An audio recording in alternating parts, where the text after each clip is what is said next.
ഈ ജ്യൂസ് കുടിക്ക്. വേണ്ട ചേച്ചി, ഇത് കുടിക്ക്, നിന്റെ ക്ഷീണം മാറട്ടെ. എനിക്കിപ്പൊ ക്ഷീണവും തളർച്ചയും ഒന്നുമില്ല ചേച്ചി, എല്ലാം മാറി. എന്ന് പറഞ്ഞ പറ്റില്ല. വന്ദന റെഡിയാക്കി കൊണ്ടുവന്ന ജ്യൂസല്ലേ, കുടിച്ചേ പറ്റൂ. ദേ കുടിക്കേ.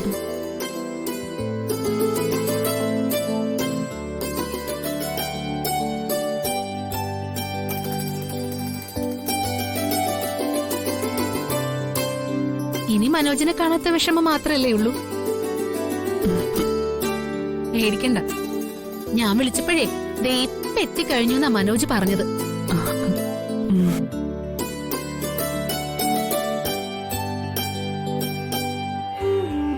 തലചുറ്റല് ക്ഷീണമൊക്കെ മാറിയോ മോളെ? എനിക്കിപ്പോ കുഴപ്പമൊന്നുമില്ല അമ്മേ. അമ്മയുടെ നെഞ്ചുവേദനയൊക്കെ മാറിയോ? അത് ഗുളിക കഴിച്ചപ്പോ തന്നെ മാറി. എന്നാലും അങ്ങനെയല്ല, നന്നായിട്ട് റെസ്റ്റ് എടുക്കണം. അമ്മ പോയി കിടന്നു. എന്റെ പേരക്കുട്ടി നിന്റെ വയറ്റിൽ കിടക്കുമ്പോ നിന്റെ ആരോഗ്യ പ്രശ്നം അമ്മയ്ക്ക് വലുത്.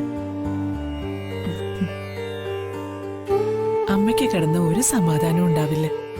ഹരിതയെ നോക്കാൻ 2 നഴ്സുമാർ ഇവിടെ ഉണ്ട്. ഒന്ന് വന്ദന, മറ്റൊന്നീ സുചിത്ര.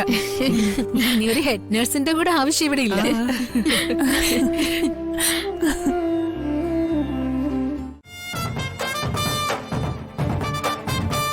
മദ്യലഹരിയിൽ വീട്ടിലെത്താനും തുടങ്ങി.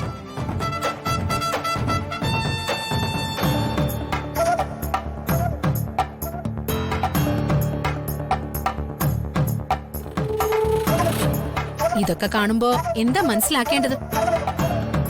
അമ്മ കൊടുത്ത പണം വെള്ളത്തിലായിന്ന്, അതേ ഞാനും പറഞ്ഞുള്ളൂ.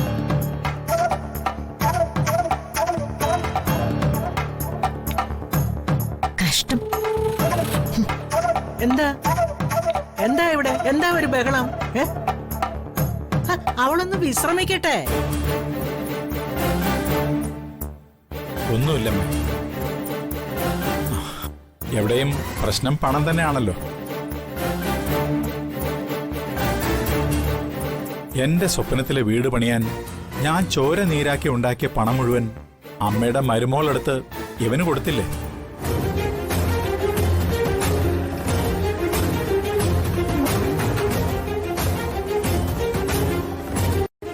അതുകൊണ്ട് എന്റെ സ്വപ്നം ഒരിക്കലും നടക്കാത്ത സ്വപ്നമാക്കി മാറ്റുമെന്നാണ് എന്റെ സംശയം. മാധവനെന്നും വാടക വീട് തന്നെ ശരണം.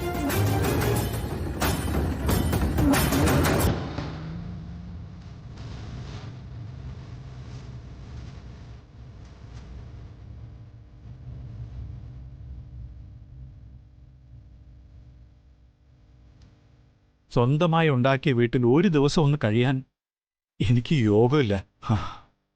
അതാ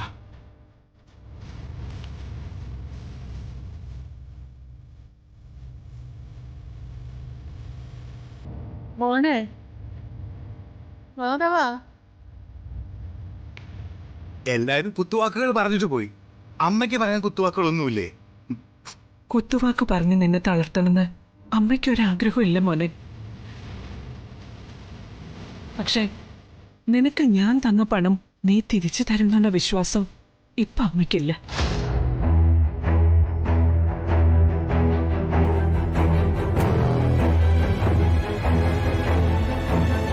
അമ്മയ്ക്കൊന്നേ പറയാനുള്ളൂ, എന്റെ മരണശേഷമെങ്കിലും നീ അത് പാലിക്കണം.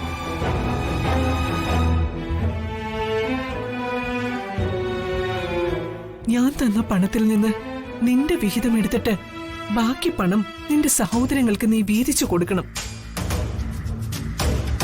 ഇല്ലെങ്കിൽ അവരുടെ ശാപം കൂടി നിനക്ക് കിട്ടും.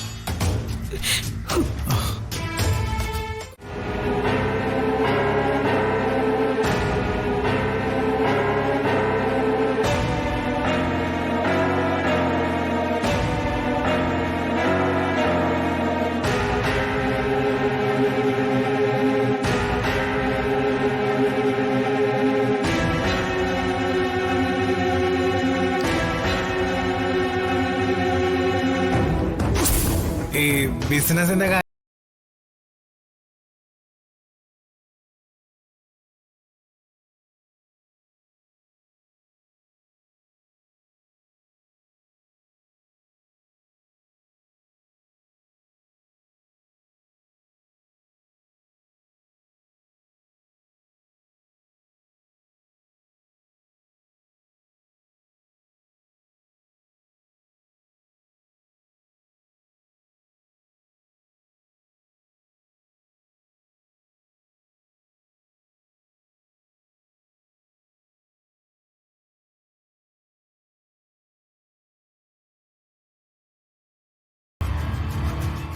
ഉം, ചന്ദ്രുവും എന്നോടൊപ്പം വരുന്നു. ഞാനും കൂടി വരാനോ?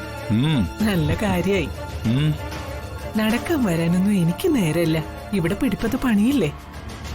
ഇവിടെ വന്ദനയും സുചിത്രയൊക്കെ ഉണ്ടല്ലോ. ജോലികളൊക്കെ അവര് ചെയ്യട്ടെ. ജീവിതത്തിൽ ഇത്രയും കാലം എന്നോടൊപ്പം നടന്നവളാ നീ. ഇനി